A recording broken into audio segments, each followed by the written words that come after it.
Olá, bom dia, boa tarde ou boa noite, não sei que horas você está assistindo. Meu nome é Daniel, eu sou doutorando em Fisiologia e membro do Núcleo de Extensão da Liga de Neurociências e Comportamento da USP. E eu quero falar um pouco com vocês a respeito do Santiago. Não, ele não é um cantor sertanejo, é o Santiago Ramon y Cajal, que foi um dos maiores cientistas que o mundo já viu. Santiago Ramon y Cajal, que é esse rapaz simpático aqui da foto, ele nasceu na Espanha em maio de 1852. Foi médico, cientista e professor especializado em histologia e anatomia. Ou seja, ele era especializado no estudo das células e do conjunto das células, que é a histologia, e também em anatomia, principalmente do cérebro. Graças a seus trabalhos, Santiago Ramon y Cajal é considerado o pai da neurociência. O Santiago se formou em medicina em 1873. Com apenas 21 anos de idade, ele já foi convocado para o serviço militar e foi para Cuba servir como capitão e médico do exército. Mas ele não teve boas experiências no exército, galera. Além de se rebelar contra algumas injustiças e corrupções que ele via, ele adoeceu enquanto estava em Cuba a serviço, sendo dispensado por motivo de saúde, por estar desnutrido e doente. Ele ainda pegou malária, né? Olha que sortudo. E depois que ele regressou à Espanha e se curou da desnutrição e da malária, Ramon y Cajal finalmente pôde se dedicar à sua vocação científica, começando o doutorado. E depois de um tempo de estudos, ele recebeu o título de doutor graças a um trabalho, uma tese, com o nome de Patogênese da Inflamação, no ano de 1877. O ano seguinte, 1878, foi um ano bem difícil para Santiago, porque ele ficou incumbido de ajudar a lidar com muitos casos de tuberculose como médico. E também estava tendo muitos casos de cólera na época, um surto de cólera. Mas no ano seguinte, foi um ano de sucesso para ele, foi mais alegrias. Ele se casou e obteve o cargo de diretor dos museus anatômicos na cidade de Saragoça.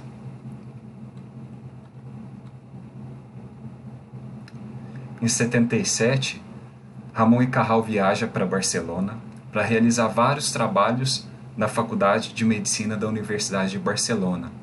Foi um passo inicial para ele se tornar conhecido em toda a Espanha e começar a ser conhecido no mundo todo. E um ano depois, depois de ter iniciado esses trabalhos, ele descobriu os mecanismos que governam o formato, a morfologia e as conexões entre as células nervosas, como que elas se ligam umas às outras, como elas se organizam no cérebro.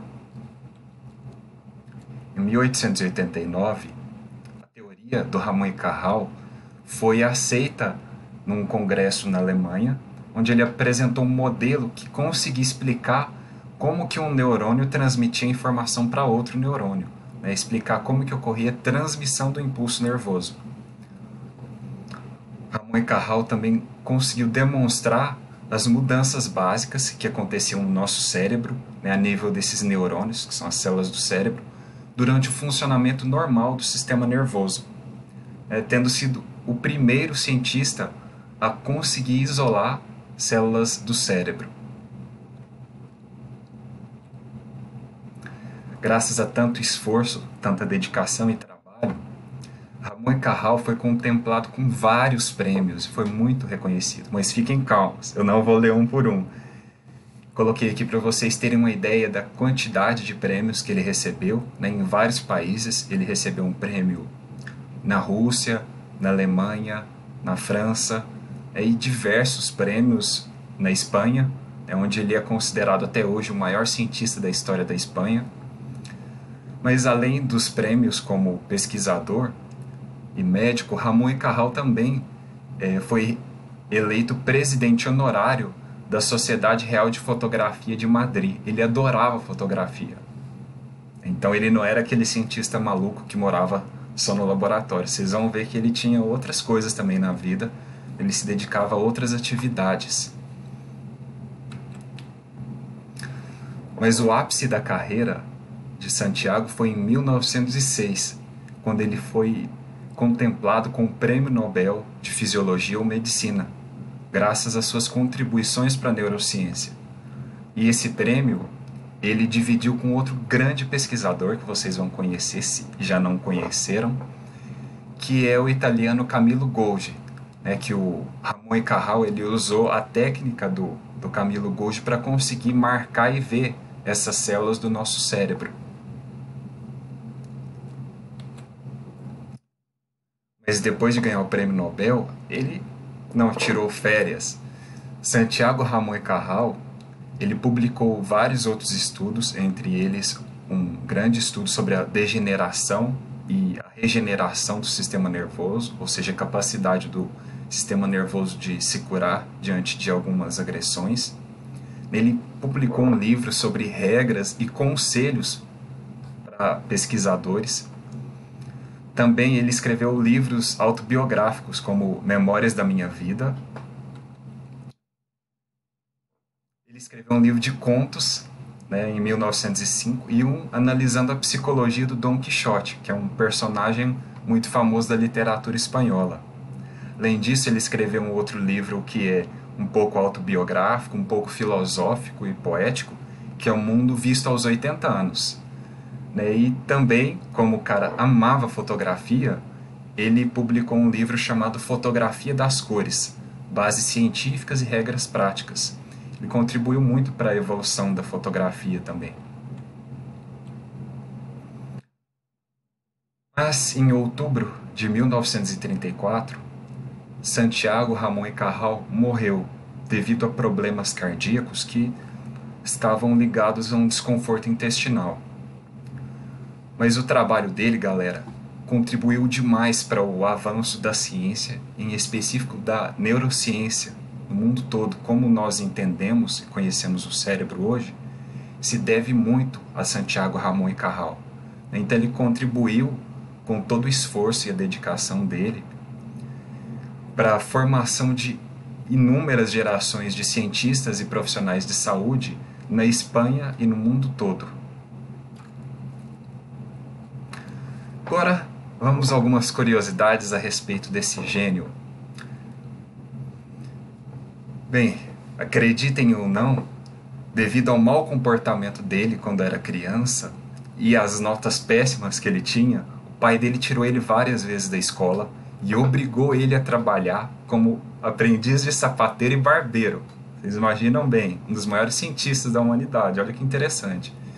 Mas uma coisa bem legal disso é que com esse trabalho ele adquiriu muita habilidade manual, principalmente como barbeiro manuseando a navalha. E graças a essa habilidade manual ele conseguia manusear bem as amostras de cérebro, cortar e poder visualizar melhor no microscópio. Então, devido à experiência que ele teve como sapateiro e barbeiro, isso ajudou ele a se tornar um grande cientista. Olha que legal, hein? Mas, nas horas vagas, nosso herói se dedicava a outras coisas além da ciência. Ele praticava ginástica e também gostava muito de poesia e filosofia. Não era um homem solitário, estranho e isolado dentro de seu laboratório. Ramon e Cajal ele era um marido e pai atencioso e dedicado. Aqui temos até uma foto dele com os filhos. Como eu mencionei antes, ele tinha uma paixão enorme por fotografia, estudava muito, gostava de tirar fotos e foi um excelente desenhista, sendo que os desenhos dele eles tinham um nível de detalhe que talvez até hoje seja difícil de reproduzir à mão. Era uma pessoa muito observadora e um desenhista assim, impecável. Ele ilustrou vários detalhes, várias estruturas do cérebro nos livros dele. Alguns desses desenhos são usados até hoje. E aqui eu vou mostrar para vocês alguns desenhos do Santiago Ramon e Cajal, para vocês terem uma ideia quanto ele era habilidoso.